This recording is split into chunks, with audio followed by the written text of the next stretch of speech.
Welcome back, everyone, to my review of Season 7, Episode 15 of The Walking Dead. This one is titled Something They Need. Alright, how's it going, everybody? It's great to be back for this video after this amazingly awesome episode of The Walking Dead. I got my little pal Negan here, Lucille, got the jacket, almost set. This one, very enjoyable. In my opinion, it is the best of this half. Yeah, this episode I would say is definitely the best of this half, if not one of the best for sure. But I think it's a pretty strong contender to be the best episode of this half. Yeah, it's been kind of slow. I'll acknowledge it's been kind of a slow season since the premiere, but this season's been all about build up for the inevitable fight with this guy. So it's not going to be crazy action every episode. It's not going to be, oh my gosh, amazing things are going to happen every week, but it's about the story. So this is one of those payoff episodes that it was big. Definitely one of the bigger episodes, even of the whole season, if I'm thinking about it. But moving on, I'm going to get to it piece by piece, but overall, I think this episode played out pretty close to my predictions. So we shall see how well the next one will stack up. So without further ado, I'm going to jump right into this video. In the opening scene, Walker's looks kind of hazy. You know, they're coming from water, some kind of ship sunk. Not really sure what kind at this moment, but it's not really that important. But it's a ship, maybe some kind of oil tanker, something of that nature. I was discussing it at work today, and that's what people were thinking it was. So anyway, they're heading towards the ocean side, and we have our group splitting up into different groups and heading toward Oceanside. You have Rick and Michonne are in the RV. Daryl's on the bike. They're some are crossing on the boat. We have Rick and Michonne's in the tree. You know, wait for the signal. When does the clock start? All that. And they're setting up. They're getting the plan. We don't know what their plans are at this point. We don't know how they're going to get in, how they're going to talk to them, how this is all going to go about. And then we have Maggie teaching farming tips. Gregory kind of gives her a long look. Then they both kind of walk away. Gregory's just kind of there. He's kind of like showing face. He'd be like, blah, blah, blah, blah, blah, jotting down stuff in his little notepad. Please, he doesn't know how to do anything except for cower. Maggie is doing kind of what Hershel was doing for Rick in season 4. Yeah, season 3 going into season 4.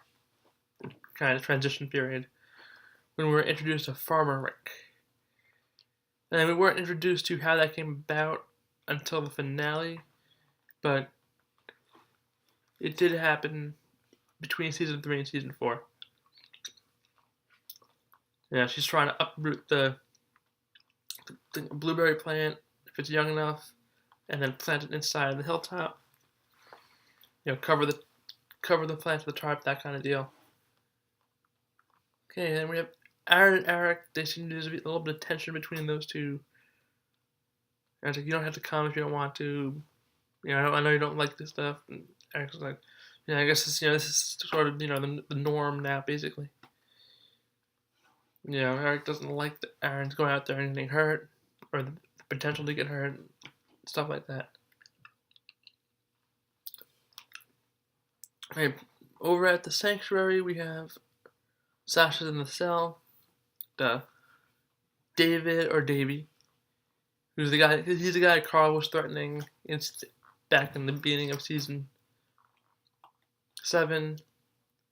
That resulted in them losing all their guns. Thank you, Carl. He comes in. Sasha asks for water. He makes advances on her. If I do something I'm not supposed to do, I get you water. Will you do something that you're not supposed to do? She just go to hell and headbutts him. I thought that was nice, and it was kind of obvious that that's what was going to happen, but then Negan shows up. You were going to rape this woman, weren't you? David goes stone cold. Sorry, sir. Just stone, no, silent. And Negan goes over that rape is not allowed, and he would not want to be anywhere where a leader allowed that to slide. So he may be a monster in one sense, he's not in another. He's very fair to some people in his group. He's treated Eugene very nicely, and Eugene doesn't really have to do much. Eugene doesn't have to go out and get supplies from other tributes and supplies from other groups. He just has to be the chief engineer, otherwise known as Negan. Can't stop laughing at that scene from last week's episode. Excuse me, sorry. And David apologizes. Negan stabbed him through the neck with his huge, almost unnecessarily huge knife. I do not accept your apology.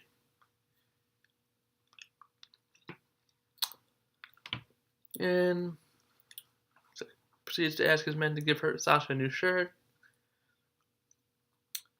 Then he gives her his knife. You can use this on me. Considering I'm standing above you with a baseball bat, not a good idea. On yourself, which would be a damn shame. You could do nothing, or you could use it on Mr. Rapey Davy here to prevent him from becoming Mr. Dead Alive Rapey Davy. Your choice. And we know she chooses to end, as soon as he's reanimating, to stab him in the brain.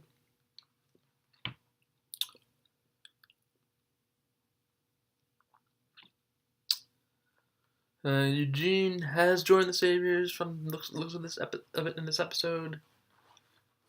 Although, it might just be for now. He might just be playing the safest game. He doesn't know that Rick has his elaborate plan going. He's just trying to survive. And in his position, he's not really gonna... He's not gonna be hurting people. So, I think he's smart doing what he's doing. He's on the inside, and if things start to go Rick's way, he'll probably sway and help Rick out again. Gregory and Maggie, what are you doing out here? What are you doing here, Maggie? Where are your friends?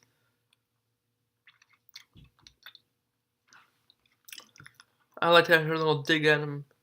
It would be a lot easier if we were a united front. It's not too late to change. Ask Gregory to kind of keep lookout. It looks like he's contemplating that. Wait a second, that guy could just kill her. That would be the end of it. But then he doesn't, because he's not. He's not a cold-blooded killer. He capable of doing that sort of act at this point. He's Weasley, and he's a scumbag, but he's not a cold-blooded killer, and he's definitely not going to go straight up murder a pregnant woman. He may run her after the Saviors, but he's not going to physically kill her. Walker show up. Gregory prepares to be all tough. I'm not going to have a pregnant lady get hurt. I'm going to do this. I'm a man. And then he just runs at it, and then he's like, nope, wait up. You got it. Then he just backs up and just chilling there, and Walker comes at him. And he can't do anything. Maggie saves him.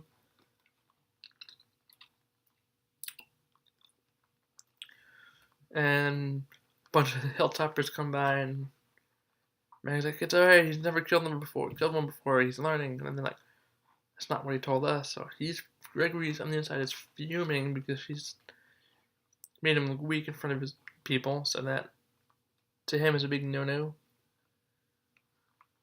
Okay, that's about all the action we got there. Then we go back to Oceanside. Tara holds Natanya, and I keep wanting to say Natalia. Natanya just doesn't ring right to me for some reason. I don't know. I know her name is Natanya, but for some reason, it just doesn't ring to me in this. Anyway, rambling. It doesn't pointless. Tara holds Natanya and Cindy at gunpoint and says, you have this amount of time before my group comes and takes everything, or I can give them the signal not to, that you'll join us. Frankly, I think they should have given them a little bit more time to talk it over, but they want to get this done quick, as it were. Bombs start going off. A bunch of the Oceansiders go to the armory. Michonne kind of shoots in front of them to keep them from getting to there, and then Daryl and a few others capture that little group, and then the remaining ones basically run into Gabriel and Rick and the rest of them. Rick has them all on their knees. Where have we seen this before? I wonder. So, Rick, in very Negan-like fashion, does that. Natanya flips the tables on Tara and gets her gun. Tara, it's not loaded. So Tara never even had a loaded gun on them. Saying to her point, we don't want to hurt you. We don't want anybody to die. And Natanya holds her at gunpoint. He's basically threatening to kill her if Rick and them don't leave. Tara's yelling at Michonne not to take the shot. And just as Natanya's about to kill Tara, Michonne's about to walk her and alerts everybody, and Cindy knocks her out in the nick of time, and they all take out the walkers. I thought that was really cool. Eugene tries to get Sasha to join the team, the Saviors, and she just can't. She probably gets why he did, but she can't.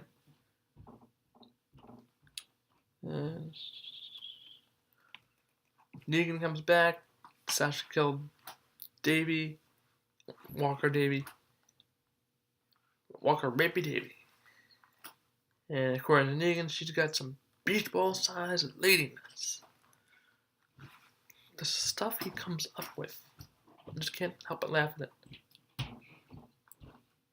He's all you get big day. You rest tonight, but tomorrow's a big day. Apparently, somebody tipped Negan off as to that Rick has big plans and isn't being And he's up to something. Who could that be?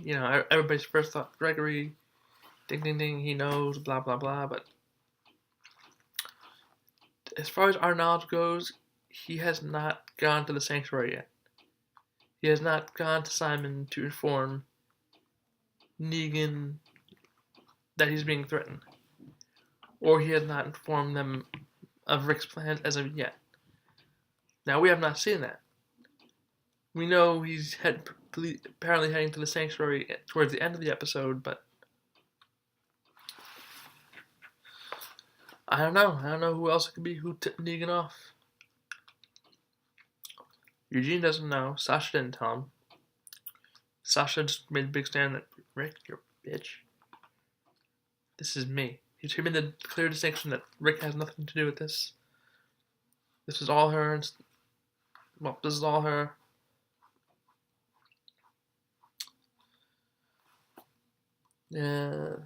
Sasha tries to get Eugene to give her a knife or some other sharp object, glass, anything. She wants to end her life before Negan can use her to hurt their friends. Eugene comes back with one of his special pills, which obviously she is frustrated with. Come on.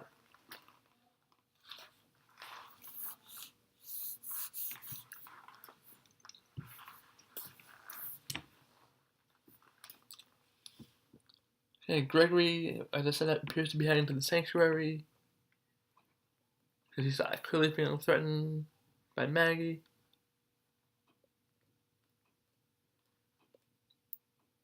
Oceanside refuses to join the fight. Tanya's, take your guns and go. We will not fight with you. Some of them want to. Like Beatrice wants to. Kathy, I think, wants to. I think a good amount want to, but they don't reach a consensus, and Tanya does not want to, so they don't. So Rick's group takes all their guns. And then probably one of my favorite parts of the whole episode, they get back to Alexandria, Rosita's there. Like, there's someone we want you to meet. There's someone here. There's someone here. They've already met Dwight, basically, so. I was reading the comic book version where there's someone I would like you to meet, but it's different circumstances. And Dwight's in the cell. Morgan made the first time it's being used. And he wants to help. He wants to help them fight Negan. Rick wants him on his knees after Daryl wants to go kill him. So we'll see how that goes. I think that's going to go pretty well. I think we can trust Dwight at this point. He wants Negan dead. He's not full-blown Negan at this point. He has no reason to stay there. He only stayed because of Sherry. Sherry's gone. So that's exciting. It's one of my favorite parts. Walker kill of the week is going to go with the Oceanside herd. I like that scene. That was pretty cool. Top 5 moments. 5 is Negan's big plans. He was tipped off to Rick's plans. 4 is Gregory and Maggie. 3 is Negan killing Davey. Mr. Rapey Davey. 2 is Dwight changing sides. And 1, the whole Oceanside scene. Loved it. Loved every bit of this episode. In terms of a score, I'm going to give it a big old 10. And yeah, that's just going to do it for this video. It basically went how I predicted. Dwight, knew it was Dwight there. Knew Oceanside was gonna be reluctant. But who knows? I got chills thinking about this finale. Can't believe it. It's already the finale next week. An hour and a half. It's gonna be a big day. I think yeah, that's gonna do it for this episode. And I will have my predictions video up for the finale shortly. And I will see everybody in a little bit. Peace, everyone. Deuces.